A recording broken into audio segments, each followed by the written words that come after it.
Welcome to Basic Bible Principles class, and we are around the horn. This is a cyclical curriculum. It just goes around and around.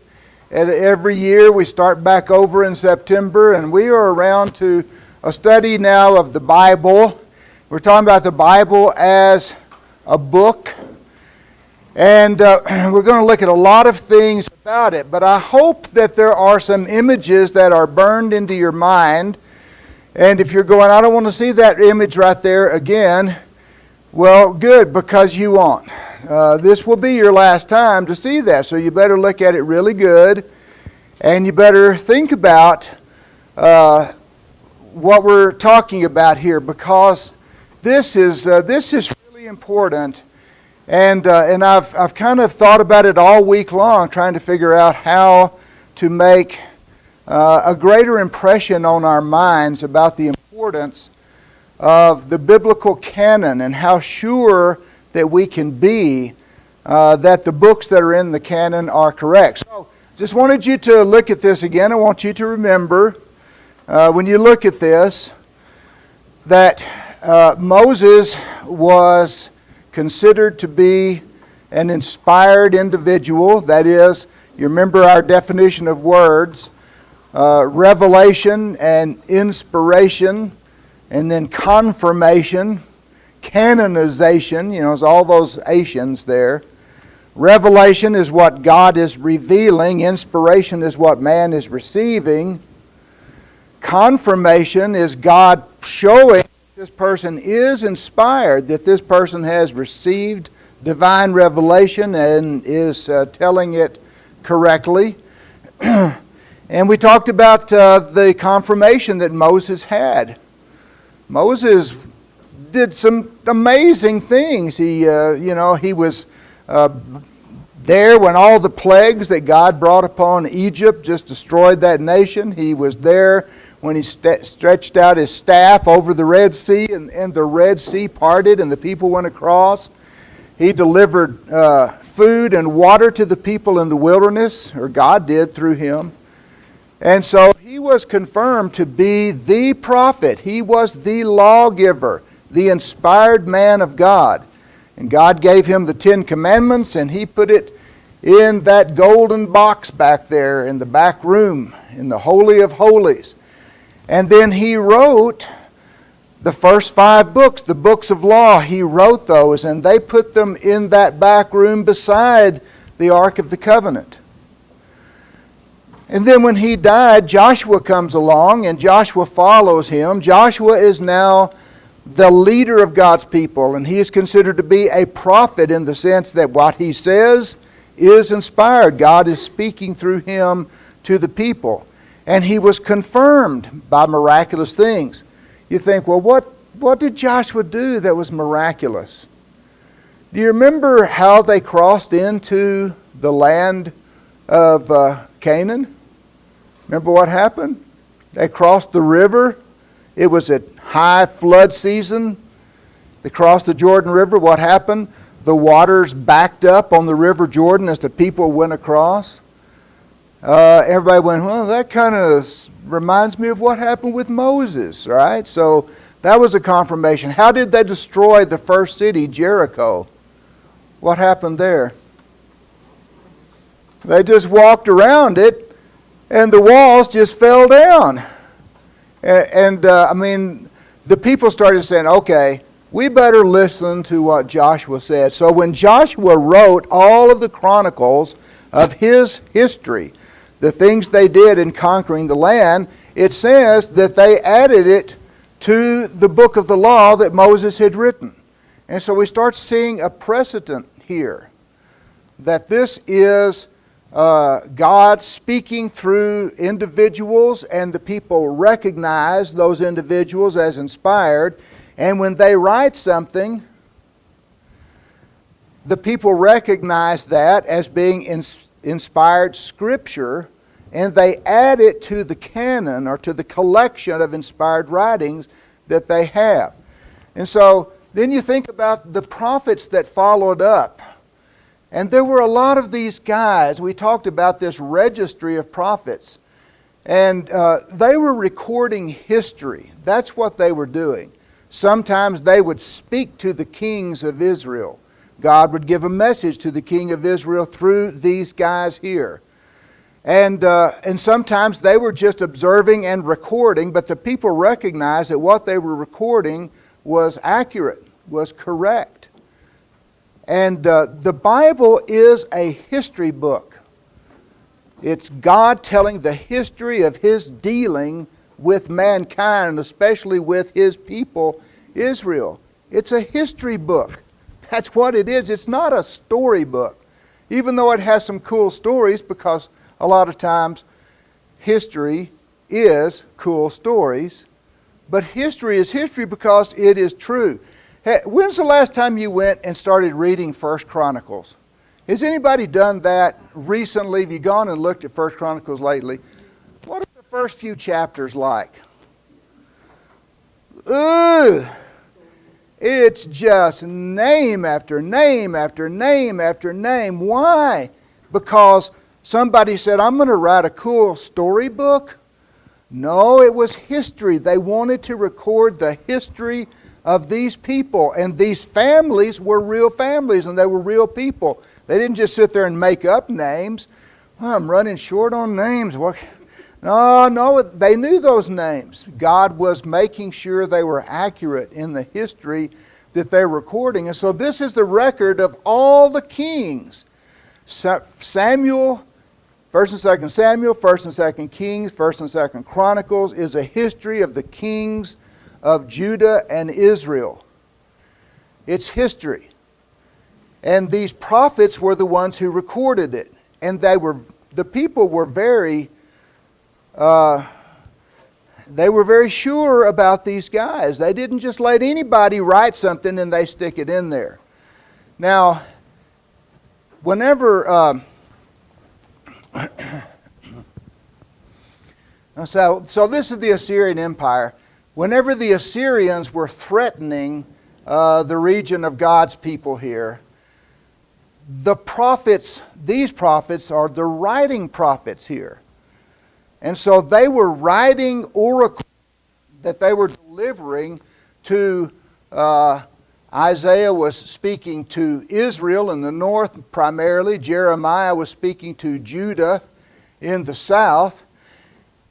And Israel was being warned that they were going to be taken into captivity by the Assyrians. And later, Jerusalem was being warned that they were going to be taken into captivity by the Babylonians.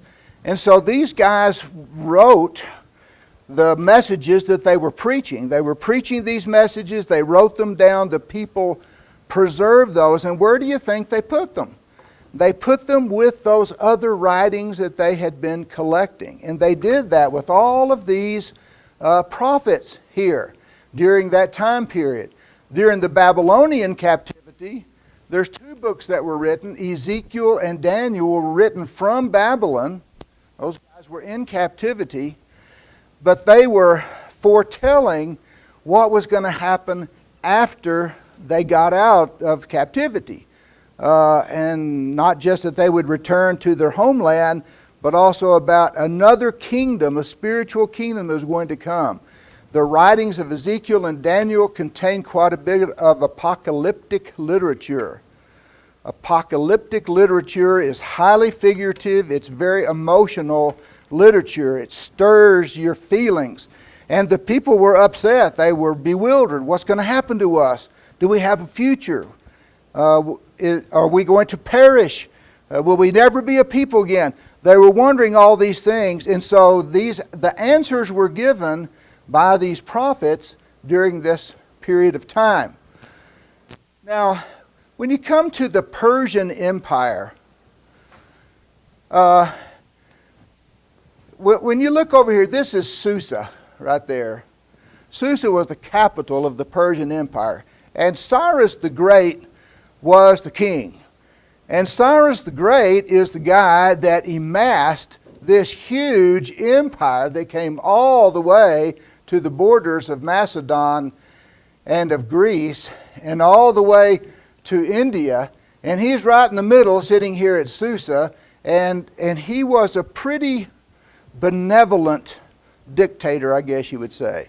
Whenever he took over a place, he would often give the kings or the rulers an option of having a place in his empire, of being, maybe you could serve me. We'll watch you, see how you do. Instead of just killing them, he was kind of benevolent to them, and he was very benevolent toward their religious views and beliefs. He let them practice their religions. And so Cyrus was pretty cool. He was a good guy, and Isaiah had foretold him by name 200 and something years before he ever was born. By name, he said that Cyrus, King Cyrus, will allow our people to return back home. You go, oh, I bet somebody went back there and filled that back in. We have no evidence of that whatsoever. Isaiah had been written, it had been recorded, it had been stashed with all of the canonical writings of the Old Testament books for a long time, and that was there. It's just a prophecy of God. He prophesied that guy by name. And so Cyrus is sitting here, and God puts it on his heart to allow the people of Israel who are being held captive in Babylon here, and then eventually by the Persians, for God to let those people come back to Jerusalem. Now, when we're reading the story in the Bible, it all seems like a big deal. It's like, this is the biggest thing that's happening in the world, is that Israel's they're going to get to go back to Jerusalem.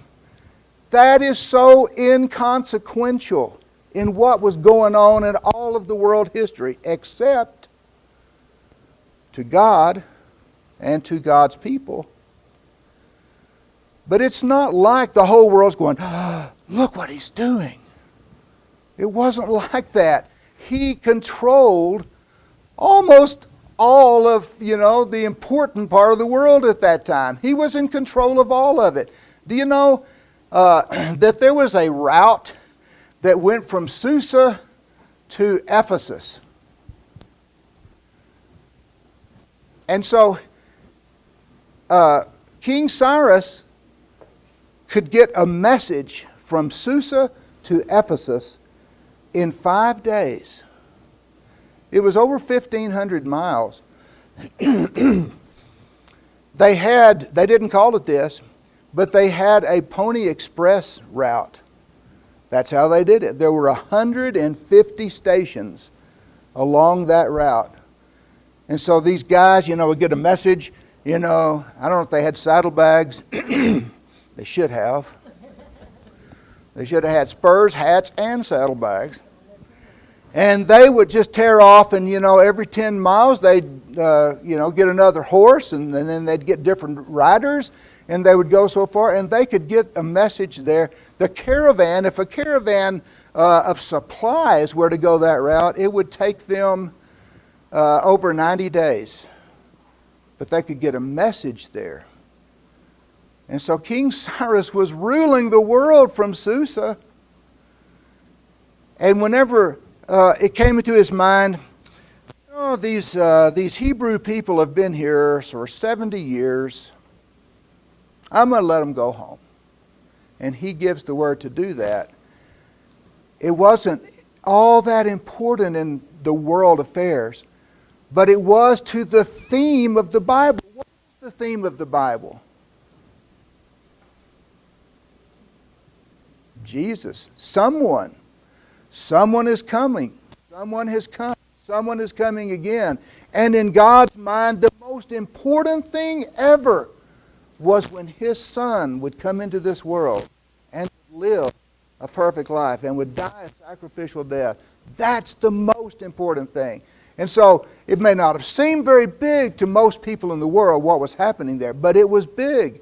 And the history of that, the records of that were written by Ezra and Nehemiah, the story of Esther, the preaching of Haggai, Zechariah, and Malachi, the last thing that Malachi wrote was, be on the alert for another prophet. Another prophet is coming, but he didn't come for 400 years.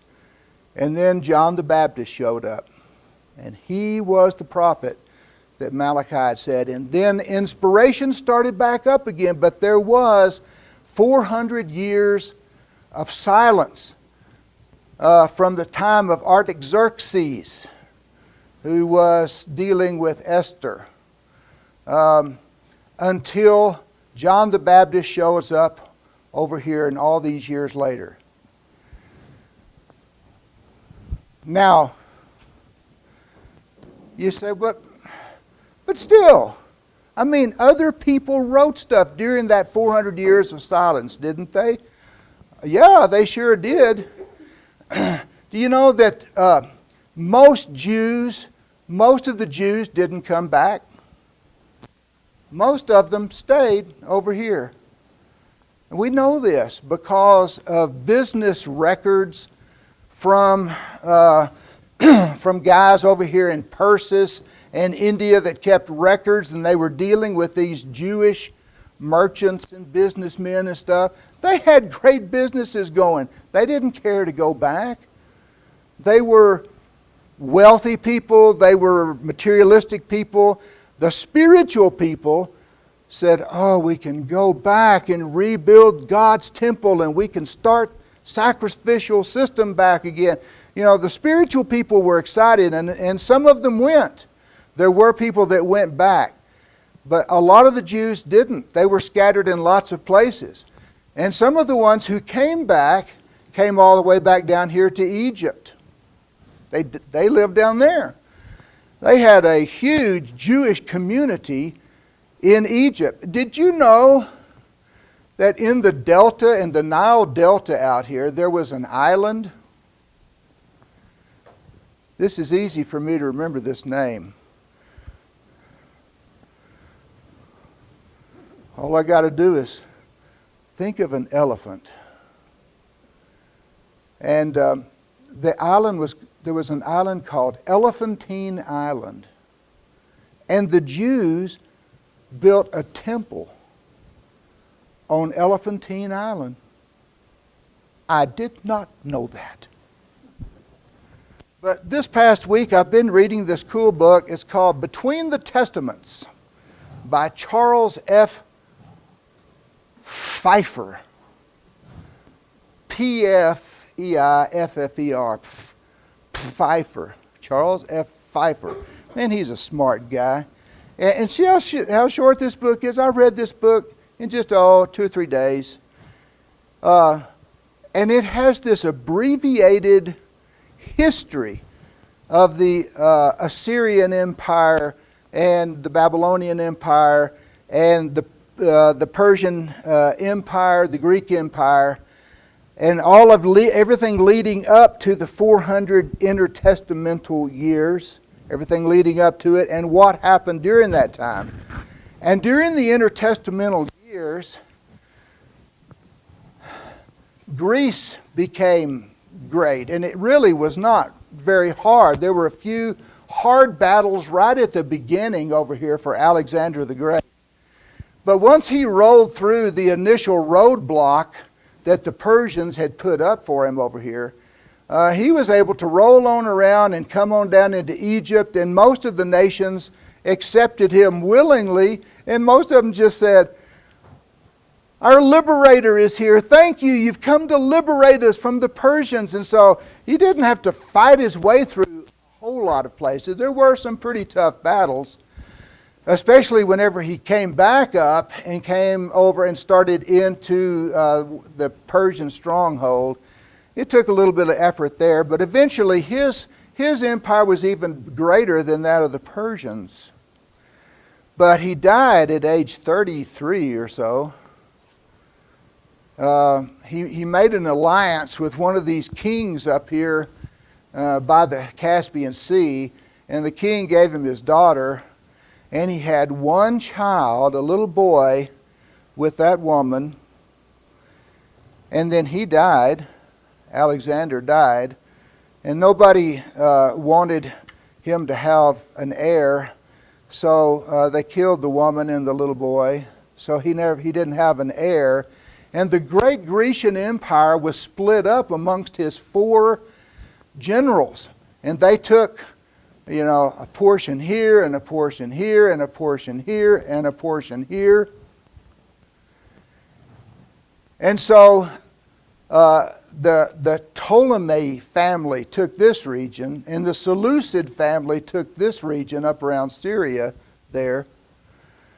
And those guys, during the intertestamental period between the writing of Malachi, the last book of the Old Testament, and the coming of John the Baptist, during that time, this region right here, here's Jerusalem, this is Palestine, it was a tug of war between the Ptolemies and the Seleucids.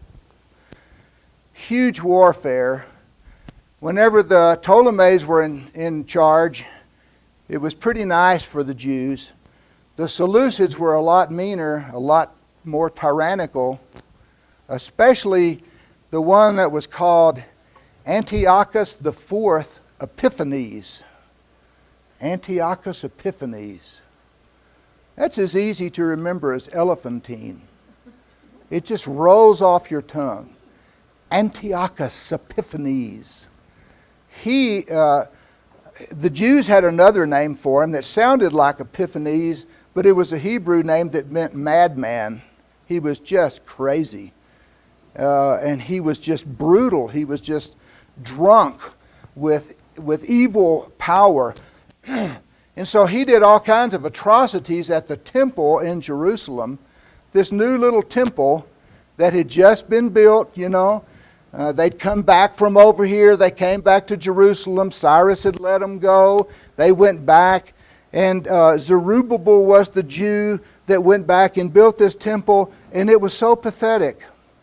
When he finished building it, the people all stepped back and wept, because it was nothing like the marvelous temple that they had built before. It was just, is this the best we can do? Well, it kind of was the best they could do. It was just a little building. The world took little note of it. But then,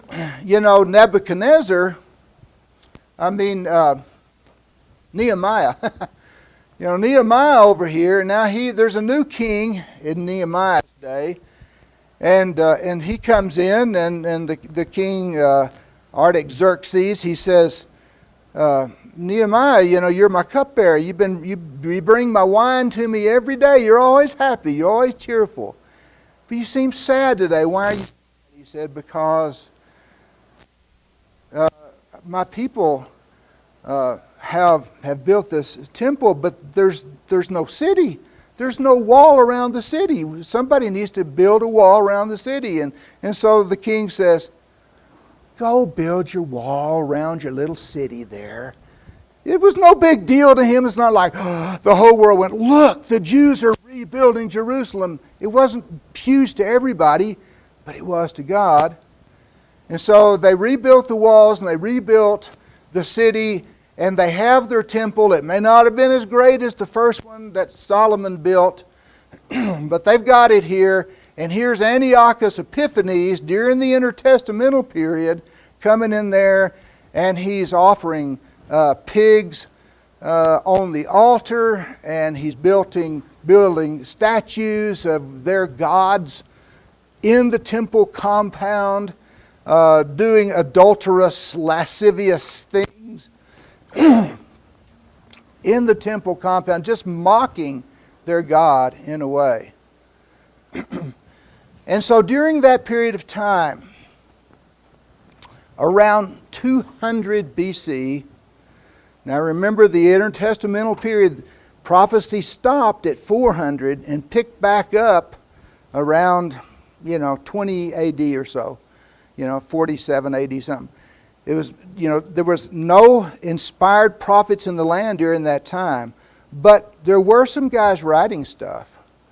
There were some apocalyptic writings during that time. Who wrote them? Nobody knows who wrote them. They didn't put their name to it. They put somebody else's name. They put the name of one of the old, patriarchs of the Hebrew people. They put that person's name on it. And so there, apocalyptic literature is to kind of give hope to people. And so whoever wrote these things looked back at the writings of, Zechariah and Daniel and Ezekiel and people like that. Look back at the things that they had said that gave hope to the people. And they wrote stuff like that because during the intertestamental period, the people were under a lot of duress and they needed some hope. They needed some comfort. So some things were written then. But there's a big difference between the prophets that were well known by name by the people of Israel who had spoken, who had written, and who had collected the history of Israel through all of those years, and their writings being put in the biblical canon of the Hebrews. A lot of difference between that and somebody that wrote something and nobody knows who it was, and it wasn't considered to be inspired. It was just a pretty neat piece of literature. So there were things that were written, but the Jews did not consider them to be inspired. You remember what Josephus said? He said that the things that were written during that time were not deemed worthy of equal credit with the earlier records because of the failure of the exact succession of the prophets. There were no prophets during that intertestamental period.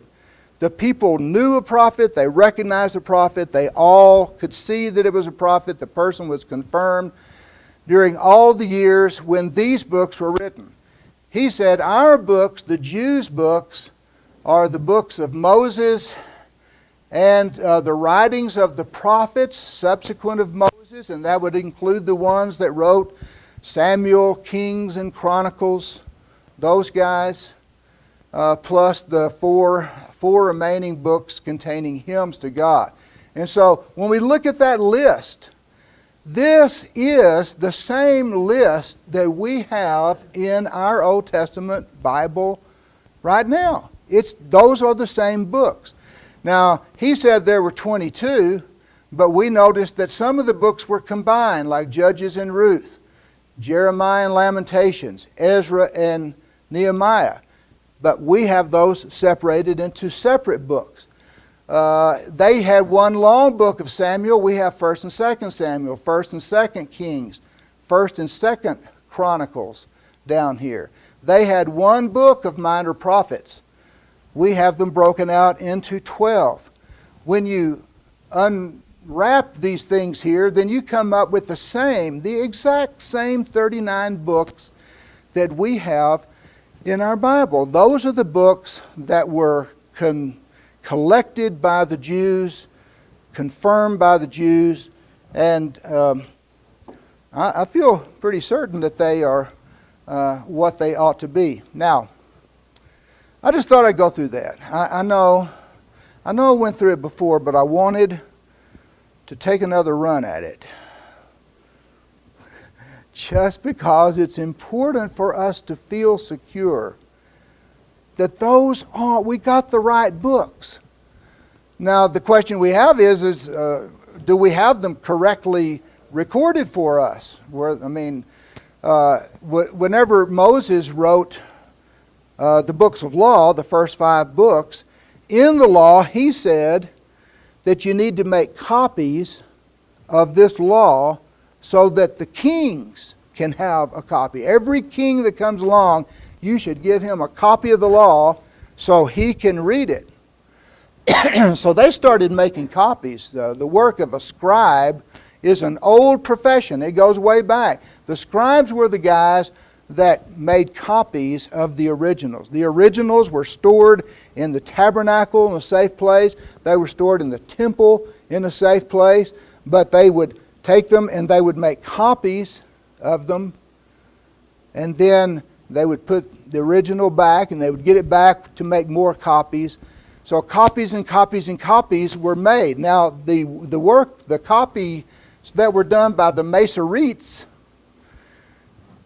from 500 to 900, that was the only Hebrew Bible that mankind had, really, to make all of the English translations, German translations, French. Everything came from these Masoretic texts. Like, the English version by Tyndale or Wycliffe. These guys that went from the Hebrew over to English. The translation that was done by Luther. He went from a Hebrew text to a German text. He translated it into German. Where did he get that Hebrew text? All of them were Masoretic texts. So how do we know that these guys who started doing their copies in 500, in AD 500, that's a long time from when when the book of Malachi was written in 400, from 400 BC to 500 AD, 900 years. How do we know that they had good text, that they did a good job? Well, we talked about the process of how they did it. Y'all remember that from last time. But then we talked about these stringent guidelines that they had. It makes you start going, well, it sounded like they were pretty careful. I think they were pretty careful, all right. But when you start looking at the comparisons, there are 4 sources of comparison that we can take the Masoretic texts and compare it to other things to see if there were any changes or how similar that they were. Here are the other 4 things that we're going to talk about. The first one over here down here is the Septuagint version. Remember the Jewish community that was down in Egypt we talked about a few minutes ago? They had these 70 scholars that got together and they took the Old Testament Hebrew and translated it into Greek. And so we have copies of the Septuagint version. The Septuagint version was written about 250 BC. And so if you take the Masoretic text from 500 AD and compare it to this Greek translation of 250 BC, well, that gives us something way closer to the originals. Where did these guys get the Hebrew manuscript that they copied from? Well, we don't know, but we know one thing. It was a lot closer to the original source than 500 AD. And so we compare the Masoretic Hebrew text that we have with the Greek text from 250 BC to see, was it changed? Did they add big sections? Did they change the wording here or there, leave out sentences, add things? Did they? You're like, well, did they? You can tell us if they did? I'm just going to tell you that they could compare them. They could see, they could look at them. Scholars do not take this lightly. There have been numerous big-time smart linguistic guys who have checked this stuff, checked it backwards and forwards to see whether there's differences there. But the second one I'll talk about, and then I'll tell you what they found in a minute. The second one is the Samaritan Pentateuch. You see that over there in the top left-hand corner. The Samaritans, they were the people that, a small remnant of Jews that were left in the north part of Israel, the northern 10 tribes. When the Assyrians took most everybody away, they left a few Jews there, and they brought in people from other countries. Then they all crossbred with each other, and And so they became kind of a crossbreed of a lot of things. But the Jewish element of them wanted to have a Bible of their own. They wanted to continue to worship the God of the Old Testament. And so they had a Pentateuch, the first 5 books, Genesis, Exodus, Leviticus, Numbers, Deuteronomy. And the Samaritan Pentateuch dates back to 120 BC. Now, where did they get their Hebrew text that they were copying from? They took a text, and so they made their Samaritan Pentateuch. Well, I don't know, but I know one thing: it was a lot closer to the originals than anything that we have now, or that they had in 500 A.D. The next one's the Dead Sea Scrolls, which were back in the 1940s. Down by the Dead Sea, close to Jerusalem. There was a community down there, down in the valley, close to the Jordan River and to the Dead Sea, a little community of kind of, they were kind of like a little hippie commune or something. They're just people that wanted to get away from it all, and they kind of had a free lifestyle and everything, you know. But one thing that they did was they made copies of the Hebrew Bible. For one thing, they sold them. They would take them up to Jerusalem and sell them because they made a living doing that. And they had a scriptorium, the Essenes did. And that scriptorium was in operation 24 hours a day, all through the year. And they were in there constantly copying texts and selling them. You remember the story in the New Testament of the Ethiopian eunuch, and he was on his way home, and he was sitting there in the chariot, and he was reading. Remember what he was reading? He was reading a scroll of the prophet Isaiah. Where do you think he got that? You know, he had been in Jerusalem, and he bought a scroll of Isaiah while he was there. And he was on his way home reading it. And he didn't understand it. Remember?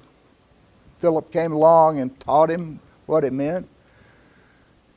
So people could buy books of the Old Testament. And who was making those copies? One of the groups that was doing it was the Essenes. They were the ones doing that.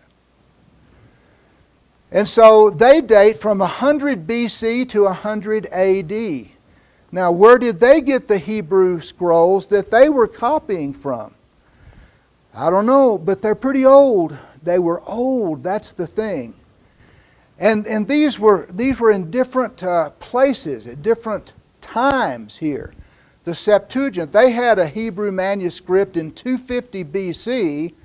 These guys had a Hebrew manuscript they were copying from in 100 BC. And these guys, they got theirs in 120 BC, and then Jerome did the Latin Vulgate in 382. So that's closer to 500, but it is also closer to the original. So Jerome was in another part of the world. He's doing his thing. And so scholars take these 5 different sources, and they compare them and cross-compare them to see, are they the same? How close are they to being the same? Probably the worst one is the Samaritan Pentateuch, because they changed some of the story to suit their needs, to make it look as though they were legitimate people. In some of the Old Testament stories of the patriarchs, they kind of wrote in some things that made them look better. Otherwise, all of these different sources from all these different times, only minor differences. It's almost incredible, it's almost amazing how similar that they were, considering the vast differences in geography and in time and in people that were doing it. And yet people have always had a huge respect for the inspired Word of God, the Old Testament canon. So there was a guy by the name of Frederick George Kenyon. Let me see if that's in my notes here. Yeah, okay, I won't have to turn around then. And here's what he said. The Christian can take the whole Bible in his hand and say without fear or hesitation that he holds in it the true Word of God, handed down without essential loss from generation to generation to generation throughout the centuries. Well, who was he? He was a British paleographer and a biblical and classical scholar. And you go, I don't know what a paleographer is. So let's just rewrite that. He was a noted scholar of ancient languages, paleographer, who made a lifelong study of the Bible. He was the director and principal librarian at the British Museum from 1909 to 1931. He was knighted in 1912, president of the British Academy from 1917 to 1921, appointed president of the British School of Archaeology in Jerusalem in 1920, and he never even saw the Dead Sea Scrolls. He didn't even know about those. He just knew about those other sources. And he said that you can trust your Bible. So, next time, they're knocking at the door. So, next time we're going to look at New Testament writings, which is, in my opinion, more interesting, even more interesting to find out how they were collected and who decided what books should be in the New Testament canon. Okay.